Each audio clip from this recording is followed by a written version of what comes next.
여러분 안녕하십니까? 이충건 방송의 이충건입니다. 오늘은 국가결산보고서상 국가부채는 2200조 원이고 총 국가부채 D4는 2540조 원으로 크게 증가하여 재정 건전성이 크게 악화되었다.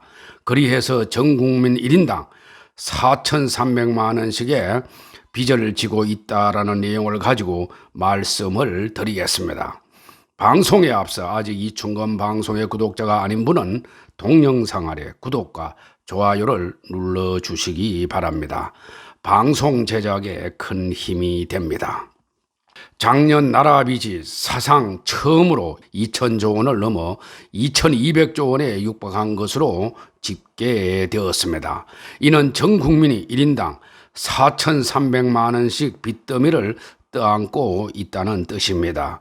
코로나 지원금 등으로 늘어난 점도 있지만은 정부가 세금으로 성장과 일자리를 만들겠다고 하면서 급격하게 불어났다는 지적입니다. 정부는 지난 2년간 매년 100조 원이나 넘는 적자 국채를 발행했습니다.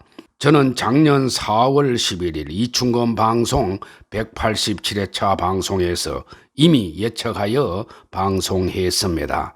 이번 정부에서 발표한 수치는 작년 4월 제가 추정한 수치와 거의 같습니다.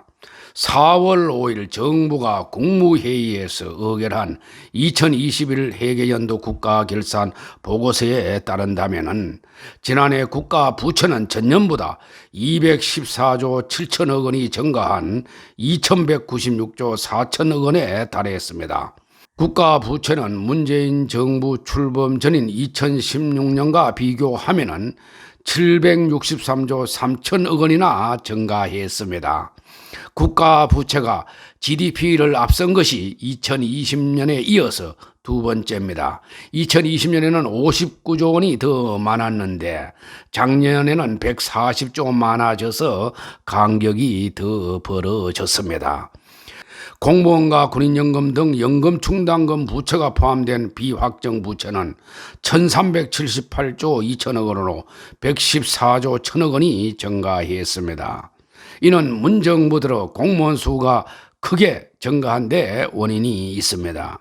연금 충당금 부채는 향후 70년 이상에 걸쳐서 공무원 등에게 줄 연금 추정액을 현재 시점에서 계산한 금액인데 강의의 국가부채 D4에는 포함이 됩니다. 국가결산보고서상 국가부채는 국채와 차입금 등 만기가 정해진 확정부채와 공무원 연금 지급 예상액 등 언젠가 지급해야 할 비확정 부채를 합한 것입니다. 확정 부채만 따로 떼서 계산하는 국가채무 D1도 급격하게 증가했습니다. 국가채무 D1은 작년 967조 2천억 원으로 2020년보다 120조 6천억 원이나 증가했습니다. 국가 채무를 기준으로 하면 1인당 나라 빚은 1,873만 원입니다. 작년 두 차례 추경을 50조 원 편성하면서 국채를 많이 찍어낸 영향이 컸습니다. 작년 GDP 대비 국가 채무 비율도 47%로 사상 최고치를 나타냈습니다. 이 수치는 2011년부터 30%대에 계속 머물렀지만은 문정부 들어 가파르게 상승을 해서 2020년 43.8% 처음으로 역대 정부가 사수해온 40%를 넘었고 작년 50%에 육박했습니다. 부동산 주식 급등으로 보유세, 양도세 등이 많이 그치며 소득세와 법인세 등 국세 수입은 전년보다 20%인 59조 원이 증가했습니다. 그러나 정부 씀씀이가 커서 재정 수지는 적자 행진을 계속했습니다. 국민연금과 고용보험과 같은 사회보장성 기금 수지까지 고려한 통합 재정 수지는 30조 4천억 원이나 적자였고 문정부 3년 연속 적자였습니다. 작년 관리 재정 수지는 무려 90조 5천억 원이나 적자를 보였습니다. 저는 그동안 국가 채무와 국가 부채 개념 D1, D2, D3, D4부터 OECD 국가의 평균치를 우리나라와 단순 비교하며 안 되는 것을 설명을 했고, 또 일본의 국가 부채 230%와 단순 비교해서도 안 된다고 여러 번 방송했습니다. 반면에 문정부 추종자와 일부 여당 당직자, 폴리페스 학자들은 OECD 평균 수치와 일본의 국가 부채를 가지고 비교하면서 아직 괜찮다고 항변하고 있습니다. 명심해야 할 것은 우리 경제가 위험해지면 국가 재정 건전성이나 외환위기는 OECD 국가 평균치와 비교하는 것이 아니고 아시아 신흥국들과 비교한다는 것을 명심해야 할 것입니다. 또한 우리나라는 미국이나 영국, 일본, 유로존 등과 같은 기축통화국이나 SDR 5개 편입 국가가 아닙니다. 또 OECD 평균치에는 미국과 일본 등과 같은 국가 부채가 비율이 높은 국가와 유럽의 재정 위기를 겪은 국가 부채 비율이 포함되어 있기 때문에 상당히 높은 것입니다. 제가 정리한 표에서 보는 바와 같이 강의의 국가 부채 D4로 보면은 중앙 및 지방정부 부채가 포함된 국가 채무 D1에 비영리 공공기관과 비금융 공기업 부채, 공무원 및 군인연금 충당금 부채까지 포함시켜야 합니다. 이것을 모두 포함하면 대략적으로 2019년 말 약 2076조 8천억 원, 2020년 2324조 7천억 원이었고 2021년에는 보수적으로 추정해도 대략적으로 약 2538조 5천억 원으로 전망이 됩니다. 이는 2019년은 국내 GDP 1913조 9천억 원의 약 108.5%이고 2020년은 120.8%, 2021년 즉 작년은 국내 GDP 2057조 4,478억 원의 123.4%로 추정이 됩니다. 그래서 제가 분석한 결과로 보면은 국가 부채 D4로 보면은 2018년 106.3%, 2019년 108.5%, 2020년 120.8%였고 2021년은 123.4%가 될 것으로 추정이 됩니다. 2020년까지는 확정치이고 2021년 추정치는 공공부문 부채가 연말이 되어야 발표되기 때문에 추정치입니다. D4는 확정된 2021년 국가 채무 D1과 공무원 군인연금 충당금 부채에다가 기획재정부가 작년 9월 발표한 공공기관 중장기 재무관리 계획에서 발표한 공공부문 부채 D3 비율 2021년 전가액을 합하여 추정했습니다. 그래서 최소한의 보수적인 추정치이기 때문에 금년 말 확정치가 나오면은 이와 비슷할 것으로 전망이 됩니다. 2021년 우리나라 국가 채무 D1은 확정치로 GDP의 47%로 증가했고 공공부문 부채 D3는 70% 수준으로 크게 증가했을 것으로 추정이 됩니다. 자세한 내용은 다음 표를 참고하시기 바라겠습니다. 제가 우리나라 국가 부채의 심각성과 크게 우려하는 이유를 더욱 자세히 설명하면 다음과 같습니다.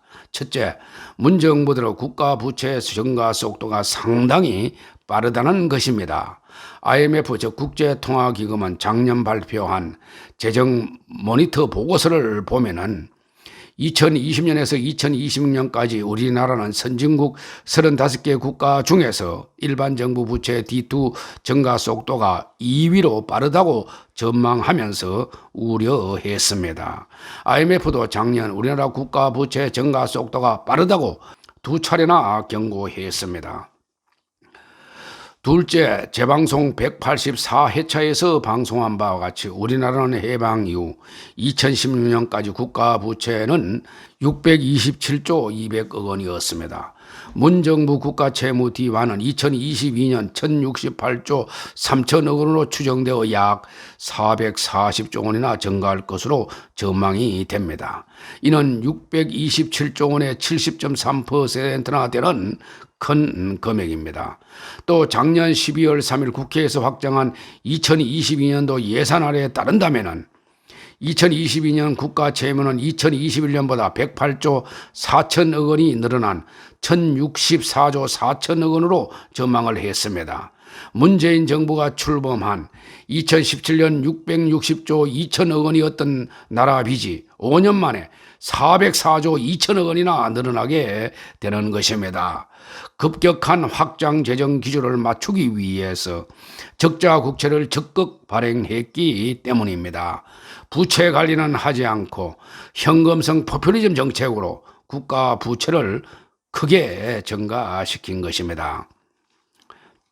셋째, 넓은 의미의 국가 부채 D4로 보면은 앞에서 설명한 바와 같이 2019년 GDP의 약 108.5%나 되었고 2020년 120.8%, 2021년 123.4%로 추정되어 상당히 높다는 것입니다. 넷째, 우리나라는 미국이나 영국, 일본, 유로존 등과 같이 기축통화국이나 특별인출권은 SDR 5개 편입국가가 아니라 해외 의존도가 높은 개방경제라는 점입니다. 그리하여 외환이 부족해지고 재정 적자가 심각해지면 바로 재정위기나 IMF 외환위기를 맞을 수도 있습니다.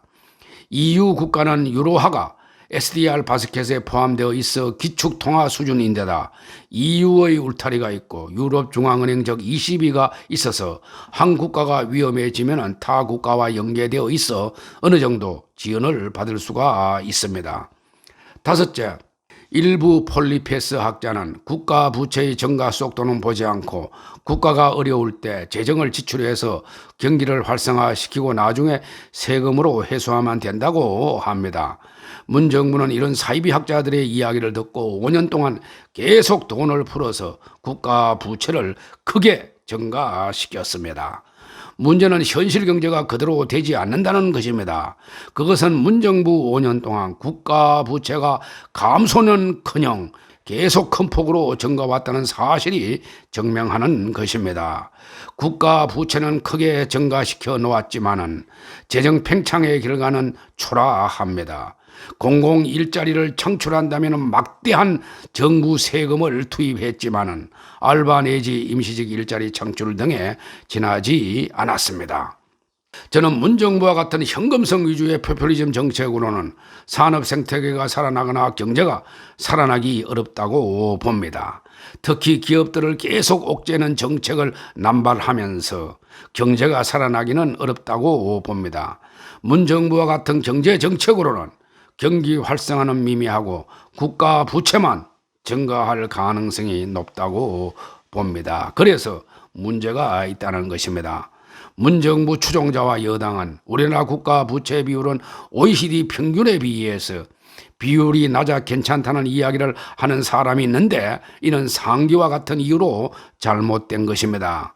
문 정권이 5년 동안 증가시킨 약 400조 원의 국가 부채 증가는 현재의 2030 세대나 미래 세대가 30-40년 내에 갚아야 할 부채이기 때문에 미래 세대에게 죄를 짓는 것입니다.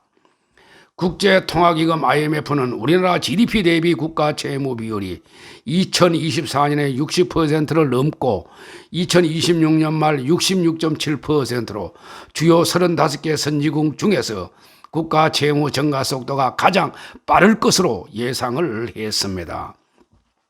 IMF가 제시한 적정 비율 60%를 넘어서면은 국가 재정 건전성에 대한 국제 평가가 악화될 수가 있습니다. 지난 1월 국제신용평가사 피치는 우리나라의 국가 채무 비율 전망이 지속적으로 올라가고 있어 신용 등급 하락 압박 요인이 될 수 있다고 경고했습니다. 다음 정부는 문정부가 증가시킨 국가 부채를 효율적으로 관리해야 할 부담을 안고 있습니다. 다음 정부는 국가 재정 여력이 거의 없어서 건전 재정을 운영하기가 상당히 어려울 것으로 생각됩니다. 그렇지만 다음 정부는 정부 지출 구조 조정과 함께 재정 적자 감축에 관한 방안도 적극 검토해야 할 것으로 보입니다. 오늘 방송은 여기서 마치겠습니다. 제 방송을 끝까지 시청해 주신 여러분들께 감사의 말씀을 드립니다.